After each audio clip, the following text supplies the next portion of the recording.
Olá, gente, bem-vindos a mais um vídeo. Hoje é a famosa aulinha de exercícios, né? Vamos fazer alguns exercícios dessa parte de espelhos côncavos e convexos. Pega aí a listinha e me acompanha. Vou começar pelo exercício 4. Um objeto é colocado a 10 centímetros de um espelho côncavo de distância focal 20 centímetros. E aí ele pergunta as características da imagem do objeto. Bem, gente, então vamos fazer um desenho.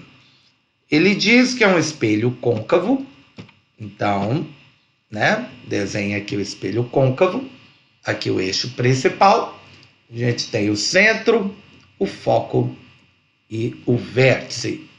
Eu acho que é até melhor eu fazer um desenho um pouquinho mais para cá, porque eu já sei a resposta da questão, né? Então, melhor fazer um desenho para cá, F e C. A questão diz, o objeto é colocado a 10 centímetros, onde a distância focal é 20. Gente, distância focal é isso aqui, ó. É a distância do foco até o vértice. É a metade do raio, porque aqui também é 20, né? A distância entre o foco e o centro e a distância entre o foco e o vértice é 20. Se a questão perguntasse quanto vale o raio, eu responderia 40. Então ele diz que a distância focal é 20 e o objeto está a 10. Bem, se aqui são 20 centímetros, 10, né? O objeto tem que estar por aqui. Agora vamos desenhar a imagem. Mesmo nesse desenho mais tosco meu aqui, dá para ver as características da imagem. Ó, a gente usa dois raios. Pode ser quaisquer dois raios, mas os que eu apresentei na aulinha teórica são os mais fáceis. O raio paralelo bate no espelho e aí sai passando pelo foco. Se você tiver uma régua, é bom usá-la, tá? Fica melhor. E o raio que sai do objeto e passa batendo no vértice, sai, né? Sai com o mesmo ângulo, reflete aqui, ó. Esse ângulo e este ângulo são iguais. O importante é que esses dois raios têm que sair divergindo, ou seja, se afastando, para que a gente possa prolongar os raios para trás. Nossa, que prolongamento foi esse, Jair? Pronto, aqui está melhor o prolongamento. Difícil desenhar na tela, gente. O importante é, na hora que os raios, os prolongamentos se encontrarem, forma a imagem. Esta é uma imagem. Vamos classificar. Ó, prolongamentos, imagem virtual. Outra dica de que a imagem é virtual. A imagem está de cabeça para cima. O encontro dos raios se deu acima do eixo principal. Então, é uma imagem direita. Maior ou menor? Bem, quando o objeto está bem próximo, tá? A imagem é maior. Vamos dar uma olhada então, né, no que a questão pedia. Ó, a imagem do objeto será virtual e maior que o objeto, da letra D de dado. Vamos fazer outra questão aí, gente. Vamos fazer agora a questão 16. O farol de um automóvel é constituído de um espelho côncavo. Pode reparar, gente, pode olhar os faróis, né, atrás do vidro, sempre tem uma parte espelhada lá. É sempre um espelho côncavo mesmo.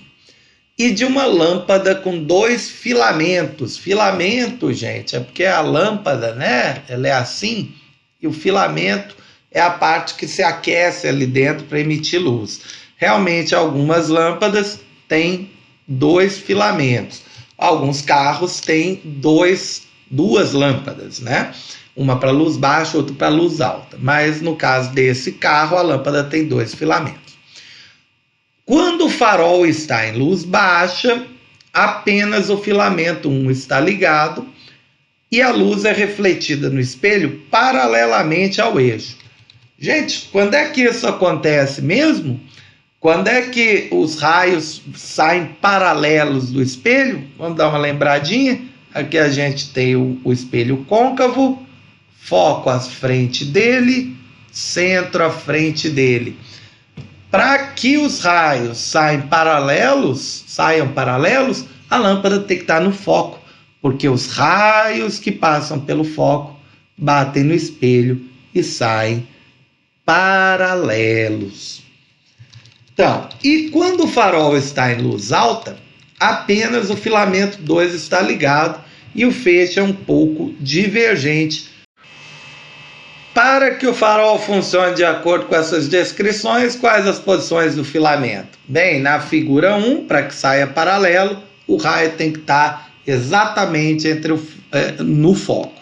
E na figura 2, para que saia divergente, a lâmpada, né, tem que estar entre o foco e o vértice.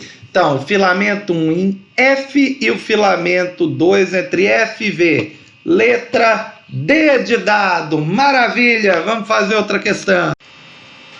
Vamos fazer agora a questão número 12. Um estudante colocou uma caneta a uma distância relativamente grande de uma colher bem polida, ou seja, uma colher que a gente consegue observar as imagens. E observou o tipo de imagem que aparecia na parte interna da colher.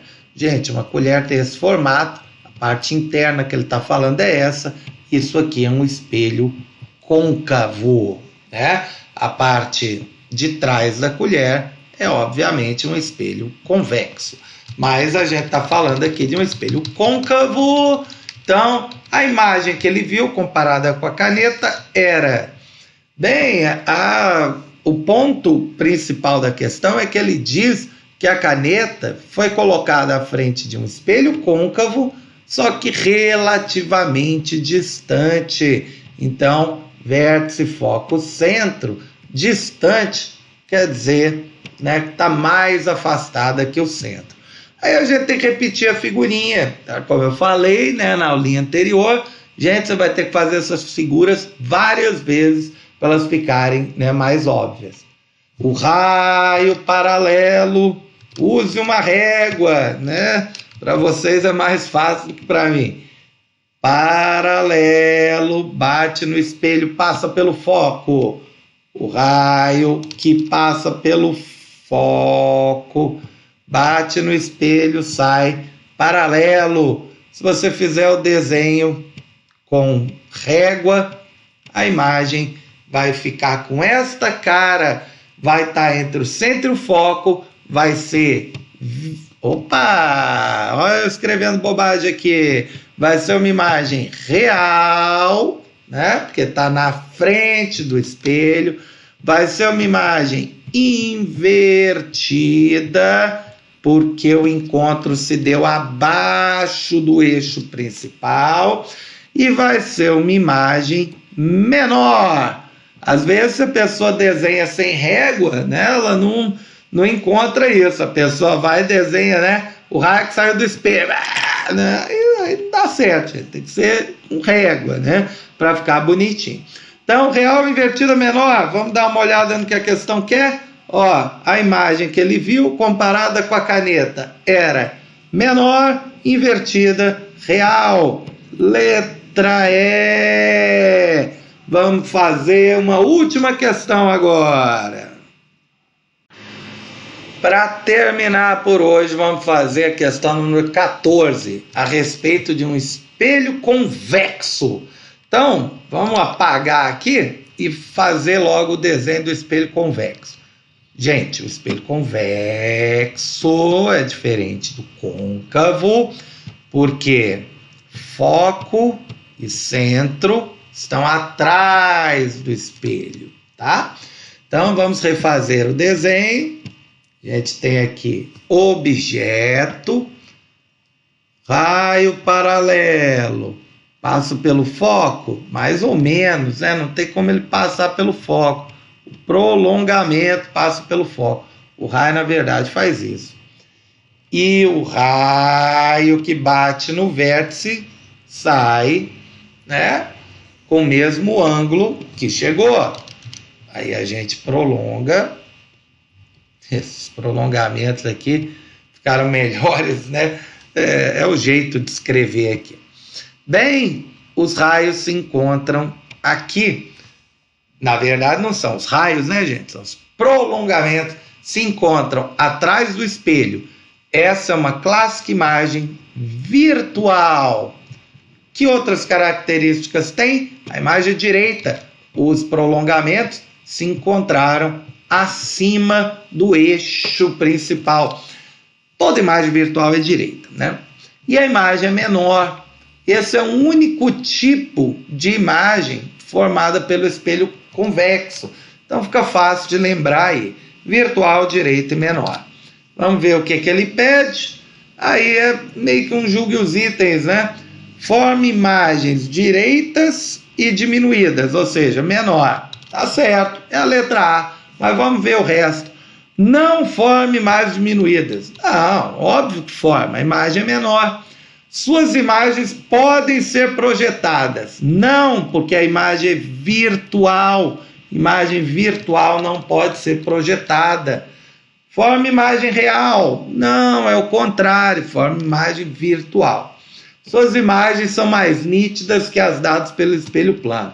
São nada, né, gente? A imagem é até levemente distorcida nas bordas. Então, na verdade, nenhuma imagem é tão nítida quanto a do espelho plano. Gente, é isso aí. Então, vamos terminar a aulinha de hoje. Você agora vai pegar a lista e fazer o restante dos exercícios. Qualquer coisa, me procura ou a monitoria, caso você tenha dificuldade em algum dos exercícios. Grande abraço, falou!